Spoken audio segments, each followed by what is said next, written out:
I ran up a check, I might do it again. Enemies close, had me thinking they're friends. 10 toes down, I'll be free until the end. Crib outside the city, I don't feel safe in my hands. Took so many years, I'm just waiting for the wins. I'm in debt to no one but the one who took my sins. I do it for real, there's no reason to pretend. If I do it once, I do it again. Add it up, bankroll, euro, peso, add it up, I'm just doing me, everything is on me, oh you matter what. Add it up, bankroll, euro, peso, add it up, I'm just doing me, everything is on me, oh you matter what. Add it up, told her if it's all me, everything is on me, gon' back it up. Matter what, told ya I'ma do me, why you hating on me, it's not adding up. I do roll like a Mack truck, country heart, I might cop a farm and go act up. Lot of scars, I was cold-hearted, now I'm backed up. Keep it real, I do this once a month, I don't rap much. I just take the money and go.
Hi, I'm Katie Brewington and I'm running for Magistrate Court Judge. Magistrate Court is often called the People's Court because people represent themselves or are pro se litigants.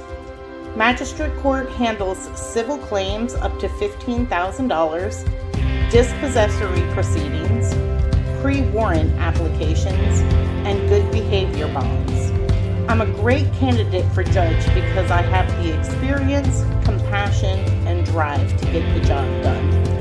I have been a probation officer, a criminal defense attorney, a solicitor, and a municipal court judge, and I will take all of that experience to get the job done.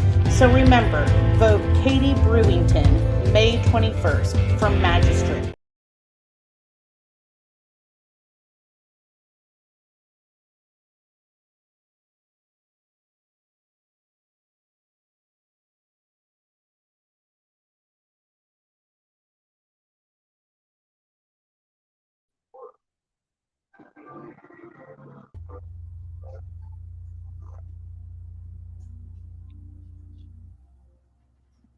Can you hear me? Hello, beautiful people. This is Marie coming to your hearing with another show of Incarceration to Incorporate. I am here tonight with Mr. Charlie Brown. He's going to come on and he's going to tell us what it is to be a great mentor, what it is to be a great leader. But before I do that, I would like to give a shout out to Mr. Julius Hall for allowing me to have this platform for you to come and to share your stories and to give your testimonies. Incarceration is Incorporated is from the brainchild of AB. He is not here with us, and my co-host who usually be on with me, Mr. Julius Campbell. So I'm just here tonight. Thank you, Mr. Brown, for taking out the time to come in and to talk to the people. And he shared a lot of wisdom with me. So I know you all are going to love him tonight because he has much wisdom and much to say. So, Mr. Brown, I would like for you, when you come on, I would want you to introduce yourself and just tell the people who you are. You gotta. It's coming across. You know, mute yourself. Oh, yeah. First and foremost, good evening. It's an honor and a privilege to be on this show with you, Miss Jones. And I'm just so excited. I am Vice President of Black Media and Vice President of ATR, that consulting group. And over the years, I've done a lot of things, and I know I'm not going to be around forever, and I want to pass on as much as wisdom and knowledge I can to individuals that may need it who are young. And I think the biggest mistake individuals make, and a lot of times they talk to them and talk at them instead of actually listen to what they have to say. Our background, I come from entrepreneurship. I own 2 restaurants. At one time, I had as many as 22 employees. We ran the Savannah Entrepreneur Center from 2004 to 2012, which we helped marketing and put individuals where they need to be at. What we discover, a lot of individuals could not price out their goods and services.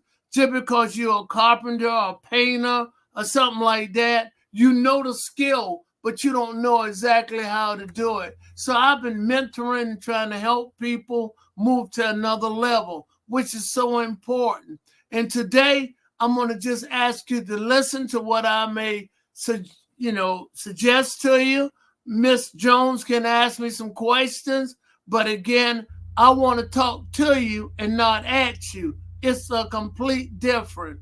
In my theme, what I often say, if anyone know me, the mind is like a parachute. It only works when it opens. Keep what you need and let the rest go. Listen to what individuals say, but at the same time, you must listen to the individual.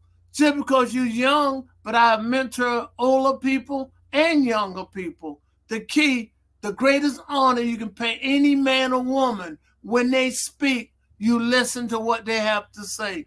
You don't always have to agree. Just listen to what they have to say. And never, if possible, cut them off. Let them complete a complete sentence, because you might miss something. And once you cut a person off a couple times, that person will shut down on you. When I say shut down on you, they figure you're going to shut them down, so you're not going to get their true self of you. But at the same time, that person have to have the ability to listen to what you might have to say. But if that person got a platform, he is trying to get it out to you, then I ask you, God did you a big favor. And I often say this, God give you 2 ears and 1 mouth. So you should use those 2 ears versus the mouth. I just wanted to intro and Okay, so Mr. Charlie Brown, I wanted to have you on tonight, just as I said, because I have spoken to him several times, and I feel that he have much wisdom as he was talking. He have much wisdom and much to say. So I wanted him to come on because this is about mentorship and about leadership. So I want you all to hear what Mr. Brown, as he was telling you, that the businesses that he's owned, the things that he has done. So we all will continue to listen to him, give his wisdom, share his wisdom about mentorship. What do you think, Mr. Brown, make a good leader? Well, a good leader have the ability to talk to individuals, and you talk with them in this manner. If you got a project you guys are working on, you use we. We are doing a good job. You talk, like I say, you talk to them and not at them. And you praise them for their work and their accomplishment, saying, we are doing well. You notice I keep putting we. You're putting that person with your equal, although I got years experience, but yet I'm mentoring them and I don't want to discourage them. So I'm going to talk as positive as I can to them. And a lot of individuals don't do that. What they start saying, you should go and do this, or you should do this, and that ain't the way you do it. You don't do that if you're mentoring someone. You simply say, we need to relook at what we're doing and see another direction we can go in to make this particular project you're working on work. And that's what you have to have, that ability. Because if you don't do that, then that person will be shut off, closed off. If they come up to you and say, I got a better way of doing it, you simply say, no, do it my way. You don't do it that way. You simply say, we will look at it. Yes, try it that particular way, because that way could be a great way. I'll give you a story right quick. My son and I was in the yard, and I was moving some Savannah red bricks. You don't know, they call them my alley apple. When you throw it and knock it through somebody's window. And the phone rung, and I didn't have a cell, I think, at the time, but whatever. I went into the house. We were moving bricks, and I was telling Charlie, I said, do about 4 bricks at a time because it was pretty heavy. And Charles said, Daddy, that'll take all day. And I said, if you can come up with a better way, and the phone rung, I was saying, if you can come up with a better way, I will, do it. But the phone rung in the house, so I ran in the house to answer the phone.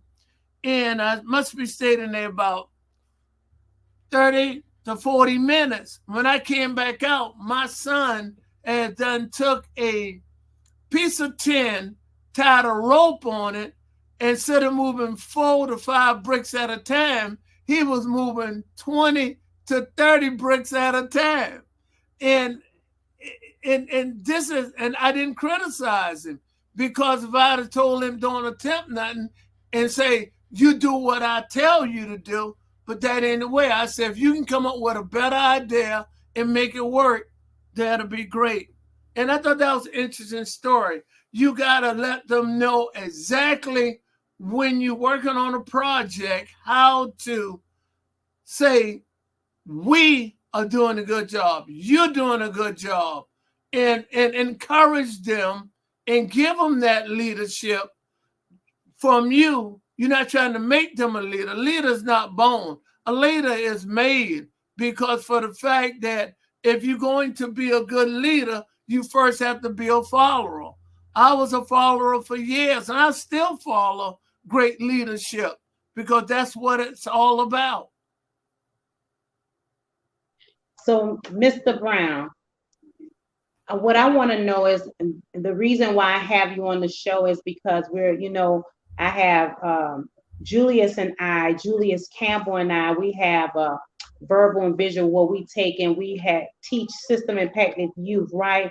So what would you say of the youth today? Like, I feel that they're not high the way we were when we were coming up. So I would want to know, what would you say if you had a group of 10 young men before you and their system impacted youth? What would you say? What would you say to them? What would you say to them if you was their mentor? What would you say to them? I'll wait on you. Yes, sir. You put it on right. One of the first things, I'll introduce myself, and I will ask each one of them out of the 10 to enter a little brief introduction of themselves and who they are. First, I'm recognizing them, and they're saying, oh, he is recognizing us. And I want them to tell me just a little bit who they are, if they got a nickname, or what would they like to be called. I will make sure each one of them share this with us. In the process, I will also ask them, depending on the project we got, and I'm going to say, I want you to say, we had to move something across the street. I want you to give me the idea, because I'm talking to them. Each one of you give me an idea how you will get it across the street, because I want your input. I will let them know that each time when they talk with me, that I want to listen to what they have to say, because it's important to find out exactly if they have ideas. It's not, what's the word I want to use? It's not a dictatorship on my part. It's a conversation part. I want to work with them. I want to make them feel important because they are important. And like I said, if you're going to lead, you lead by example. And you simply let them know, when I was their age or when I was in their position, I simply took orders from people. For instance, when I was in the Army, when I was a PFC, I had to take orders from the sergeant. So that's the key. But the sergeant was willing to listen to any of the ideas I had because he had an open mind. And it made me feel important. When you talk to a person instead of talk at them, the whole thing is different. I will give each young person an opportunity to introduce themselves. That will give them center stage to talk about themselves. I wouldn't get up and start telling them all about who I am and what I did and start talking at them, because I want to get their attention. So I want them to let them know we in this together. Teams win games, not individuals. I like that, Mr. Brown. I just had to tune in. I like when you say teams win games, not individuals. So you got to let people know that you can't do it by yourself. And I'm gonna let you go ahead and finish talking, sir. And one of the keys is that when you do that, you get them motivated. And when you get them motivated, what takes place, then they assert themselves because they have the utmost confidence. Because again, you giving them control. And when they do, you simply say, you are doing a great job. You are doing exactly what needs to be done. If they are not doing it, again, you say, listen, James, Corinne, or whoever you may be talking to, you simply say, why don't we look at another way? Can you come up with a better way that we can do it? And if you let the young people, because we live in a new generation, and I'm telling you, the young people have great ideas, but our biggest problem, Ms. Jones, as sometimes older people, we're accustomed, we're accustomed to being obedient to older people. When I was a young boy, my mom, my dad, or my uncle talk is yes, sir. And I say, you go and cut the grass this way, and that's the way I want it cut.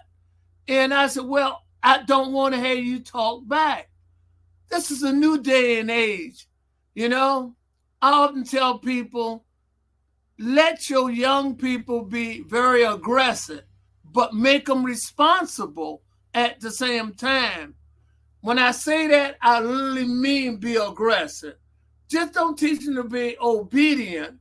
Teach them to be aggressive, because if you want a great leader, you got to give them that opportunity to exemplify themselves. Everyone is not going to be a leader, but if a person know how to follow real well, they will be a great leader later on. And they'll know how to work among people, because I've seen it happen too many times. I've always got along with young people, and not only give me energy, I draw from them. Because like my son in the brick situation, I'm moving 4 or 5 bricks because I had him just toting them like this. My son say, it gotta be a better way when I went in the house. So he found a big piece of tin under the house, like I said, tied a rope on it. I didn't see none of this. I just came back out and I saw a lot of bricks was moved, and I look over at him. He was dragging it all the way across the yard and moving anywhere from 20 to 25 bricks at a time. So, you know, and I applaud him for it and I compliment him for it. Because I often say, if you give a man or a woman a ribbon, and hear me out, viewing audience, You give a man or a woman a ribbon, they will charge a cannon for you. People like to be recognized. Say you're doing a great job. It gives them confidence. We have a tendency to thinking that person might take my job, or that person know more than I know. I should know more than that person. No, that person can be more advanced than me, and that person can be smarter than me in some areas. I may have wisdom and knowledge because I'm older, if I'm mentoring that person. But guess what? Charlie Brown going to open both ears and listen to what that person say. If their way don't work, I will simply talk to them and say, why don't we try another way? I won't say what you did was completely wrong and get on them about it. It's not wrong no time. You know what you call it, Miss Jones? Life experience. That person simply experienced something that he can draw on. And then that history that goes into the history book. And the reason why it goes into the history book is because when that person attempts to do something else, he or she will draw on that history mentally and say, I tried that before. So.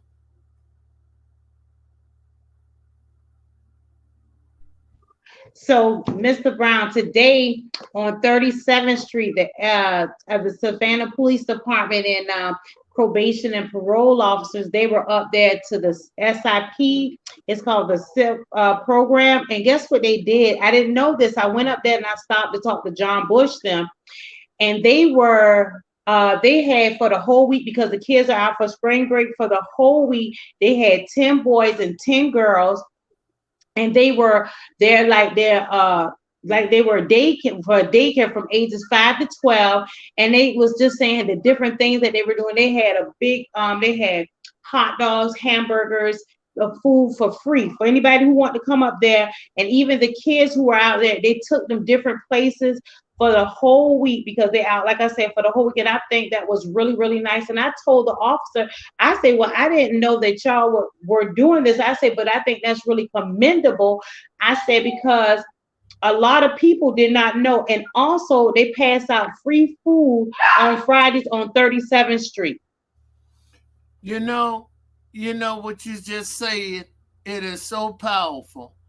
I'm going to tell you what they're doing. I don't know who's in charge. I have to compliment that person, he or she, because I'm not on top of it 100%, but I can tell you what's taking place. They're treating that person, they say, we want you to see we're not your enemy. We want you to know who we are and what we're trying to do. We're trying to make a difference. So what they were doing, Ms. Jones, is creating goodwill, because what you just said was positive.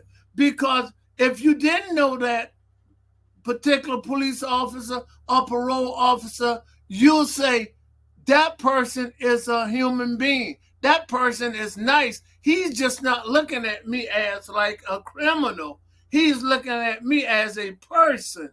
And attitudes will change. You may not affect everyone, but you have to plant a seed to get it started. If you don't plant a seed and irrigate it, it will never happen. And I often tell people that is so important. And I plead the grown-ups, or I plead the leaders, don't just talk at these people, talk to them and let them know they're important. Now, a lot of parents have a problem. And I'm bringing them into it because it's important. I want parents to continue to love their kids, but keep in mind, you're not your kid's friend. You can be friendly towards them, you can do things, but you cannot go out and do what they do with them, because you are their parents, you are the leadership. You got to lead by example to a degree. Allow them to express what's going on. You know, young people have a tendency to talk to their best friends in a group. And I let young people know, please, I know someone know everything about you and they are for you. If you got a problem, go to your mom or dad and let them know. They're not going to tell you what's popular. They're going to tell you what's right because they want the best for you. And the reason why you are a legacy of them, that lineage is in you. You become them to a degree. I mean, they'll become you. So what the policeman and parole officer are doing. They were out there, Mr. Brown. I went out there, and me and Julius Campbell, and they were giving out. The kids had the bounce houses. They had games out there for them, and all of this is free. And I didn't know that they pass out food. It's at the Savannah Impact Program on 37th and Waters. Yeah. And they pass, and on Friday, if you don't have no food, this is for people, our listening audience. And if you know somebody who may need something to eat on Friday, they pass out free food. And so he was saying, and then he said from ages 5 to 12, if your kids want to play, run track or play football or basketball or baseball, they're even doing that for the summer, and it's for free from ages 5 to 12. And they said that the same thing you were saying, Mr. Brown, that they're trying to build a positive. When we hear about the police, you think of negative, but all police officers are not bad. No. And yes, sir. So I think that was really, I think that's very commendable what you're doing. They said, because we're really just trying to keep the youth out of trouble. And just like I was talking to you the other day, Mr. Brown, and I was telling you what the trauma surgeon said at Memorial when we took the kids from verbal and visual there. Right. He was saying that the officer was saying, we're trying to keep them out of trouble, doing something positive with them, taking them different places. They say they took them to Dave and Buster's yesterday in Pula. So they're doing different things with them for free so that the kids will not get into trouble, because from ages 5 and 12, that's a good age to take and get them and try to talk to them, try to mentor them so that they can go be better and do good things, because kids are even getting into gangs as early as 8 years old, Mr. Brown. Yes. 8. Yes, sir. So I just wanted to tell the people that all police officers are not bad, and that they really want to see the kids do good. And so Mr. Brown, I just want to know, what could we do? I know you gave a lot of good answers of, about being a leadership, about mentoring, but what can we do to help our youth? What could we do? I know we can't save everybody. My friend always said to me, Marie, you want to save everybody. But when it comes to the kids, I'm so passionate about them. So what can we do? I feel like if you can reach one, you reach one, I reach one, it can add up to a lot. Yes, sir. I think what we have to do first is do what the police department or that impact, the thing you was telling me about. Like I said, I'm not up to snuff on that, so forgive me for that. We have to create goodwill. We gotta first, hope the parents are doing a good job with them, because it all starts at home. It does first and foremost. But we have to let the young people know that we love them, and the future is about them. Because when Charlie Brown goes in the nursing home, he will have some of these same young people to attend me. And I just hope they remember I was very kind to them when I get to the nursing home, if that's where I go, if God permit that, is that we have a tendency to start faulting them and say, you're not good for anything. You play this technology. Don't do that. Say, let's make the technology work for you. Make it work and you talk to them about the technology and say the technology can't actually go and cook a meal. I know you can order it through Uber Eats, but you still have to make funds. Everyone cannot be an internet sensational and have money coming in. We have to create goodwill. We can't save everyone, but we have to still not giving up on a generation. We can't not give up, Miss Jones. We simply have to keep trying to plant a seed in one and hope it'll grow, irrigate that one, and then the next one. And association bring on similarity. If they see it, the other will do what's necessary. We living in difficult times, and we're going to just have to let them know the policemen not their enemy. They're not. I'm not saying some of them has got his moments, but again, we can't give that snapshot to them.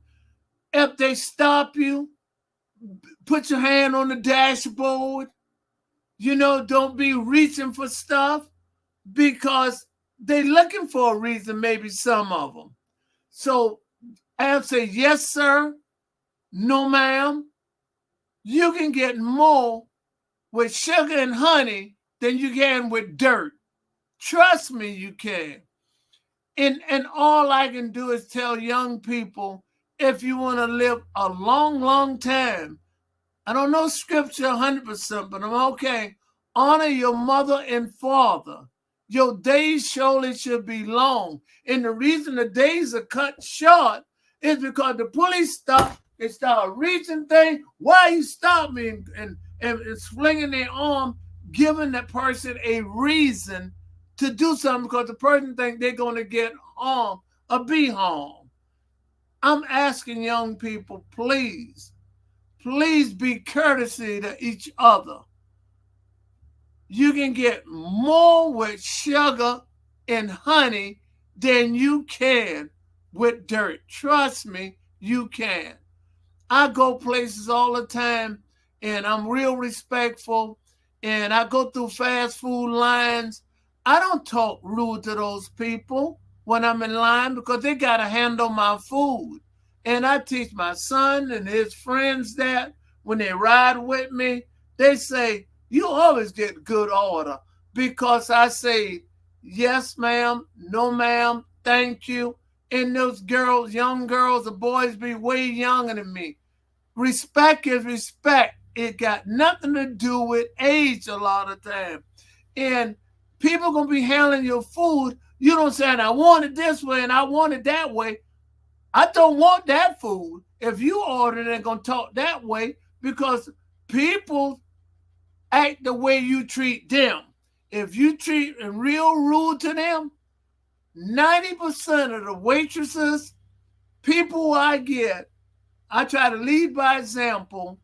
My son will tell you, I love to go order with my daddy, because they always give him nice service and treat him nice 90% of the time, because I treat them nice. One time he asked me, he said, Daddy, why does a lot of people like you? I say, because I like them. I like them, and that's why.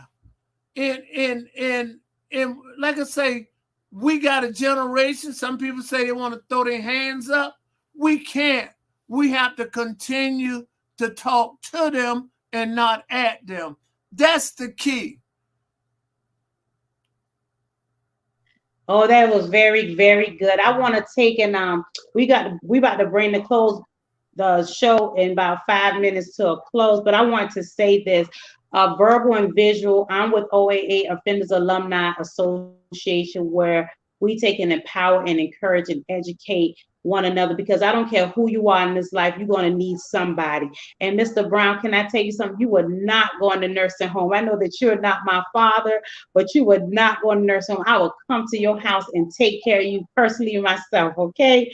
But I want to say this, that we have to take and love on one another, especially the babies. I call them, even if they're from 5 to 17, 18, 20, they still our babies. And we have to tell them, when you see a young person going the wrong way, I always say it, and just like Mr. Brown said, you got to have respect. It's the way you talk at them. I remember when we had the kids at verbal and visual, and we had the mentor come out from the mediation, Miss Prelo, and she said those kids open up so much to her. You know why, Mr. Brown? Because she talked with them and not at them. And the first thing, that's right, you cannot talk at them and belittle them, then expect them to respond in a good manner. They're just not going to do that. So I love what you had to say. I really thank you, Mr. Brown, for taking the time to come on and to share your wisdom. It's a joy and a pleasure for me to even listen to you. I really, really, really appreciate it, because I know how busy you are. Yes, Mr. Julius Hall, you always busy when it's time for Incarceration to Incorporate to come on. That's all I want to say. So, but I just want to let you all know that if you see a young person that is going the wrong way, again, talk to them. Don't talk at them. Talk to them. See what's the problem. See what it's a problem going on. You understand? When we took them to that trauma place at Memorial, the trauma center at Memorial, and that surgeon was talking to them, you know that 10-year-olds and 12-year-olds are in ICU right now in the trauma area from gunshot wounds because they want to be in gangs, because they feel like a gang is a family. That's true. So we have to talk to our kids. Do not give up on your children. You just cannot do it. They need love. It's all right to wrap your arms around your children and tell your children that you love them. Guess what? Stop telling little boys that they can't cry. A lot of the young men tell us, well, you know, they say we got to be tough. So guess what they do? They hold whatever they got within, they hold it within, because if they take and tell their mom or their parents how the way they feel, they think that's a sensitive. You know, you tell, oh, toughen up, boy. No, he's telling you that there's a problem. So we as parents, we have to listen. We have to listen. And they're not being disrespectful. I like what you said too, Mr. Brown. You say aggressively, let them be aggressive. You say your son gave you a different illustration when you went into the house, and that was really good. He had them put it together. He's like, man, Daddy, it's a better way that we can go ahead and pull all these bricks. So you know, so I think that's really, really good. So Mr. Brown, we finna get ready to end the show in about 2 minutes. I want you to take, I'm gonna put my phone on mute. I'm so sorry, y'all. I'm gonna put my phone on mute, and I want you to give the people, tell the people, you know, encourage the people. What would you say to encourage the youth? Encourage the people, and then we're gonna end the show. Okay, I want to first say thank you about the nursing home, and I appreciate that. I am getting up in age. I'm closer to 75 years old than most people think I am, and I thank God for that. One of the things is that life imitates art, and a lot of young people are playing these games on TV. The problem is, at the end of the day, you can start the game over, but real life, you cannot start over. Once that person is shot and that person died, they can't go and say, let's start over. You have to find a way to let them know that is not real. That's a make-believe. Please, I ask of you to understand, and what you've done by showing them the trauma center and things of that nature, they realize they can't start the game over with. I'm asking all the people who listening to this, I want to thank you. And I often close with this on a lot of subjects. The grass always look greener on the other side, looking over there. But be sure when you move over there, you can pay the water bill, because something is keeping the grass green. And I say you talk to them and let them know. Please let them know. Somehow it's not real. Take them to trauma. Take them and let them be exposed to a wreck and let them see it. I understand it might traumatize some of them a little bit, and I'm sorry to say that, but I'd rather traumatize them to see them in jail or in the hospital or in the cemetery. But again, there's a way you do it. We got to save our youth. We have to save the people, boys and girls. And when I say let them be aggressive, a lot of people may not like what I say, but I'm going to tell the truth, and you got to hear me. This is important. When I was a young father, my daughter was in the dentist's office playing with different books and phone books and whatever they could put their hands on. It was a white couple with their kid there, and I watched that. And I told my daughter, sit down, stop. You know what I did? I taught my daughter to be obedient. I said, you sit down and stop now. But I noticed the white couple never stopped their daughter from tearing the phone book up, going all over the room. And I'm saying, why is not stopping that kid or whatever in my mind? And I watched that. So my daughter was taught to be obedient and then was taught to be aggressive. So years later on, I played on a football team. I was a co-captain, and my friend, I guess, was a co-captain. He happened to be a white person. And that's when I got the full blunt of it. And the reason I'm sharing this, teach your kids to be aggressive. The referee, it was a penalty. The referee said, I need a captain. We was about the same distance. We had it this way. You know what my friend said to me, my white friend? He said, this is important. I'll handle this. And I sat back because I was taught to be obedient and he was taught to be aggressive. So he went and made the call. And I never forgot that. And I say, I'm going to change my condition. I'm going to learn to be aggressive. It's nothing wrong with being aggressive. But at the same time, you have the right information. You don't be aggressive with no information. When people fail, it's only two reasons. I don't care what PhD you got on there, what ED you got on there. We will argue to the end of the world. People fail for lack of information and lack of knowledge. They both are not the same. Information is different from knowledge. Trust me, information you gather, but knowledge is something you retain and understand it. And I just want to thank the viewing audience for allowing me. Ms. Jones, I want to thank you. I did not know you was as pretty as you was. I'd have been on the show months ago.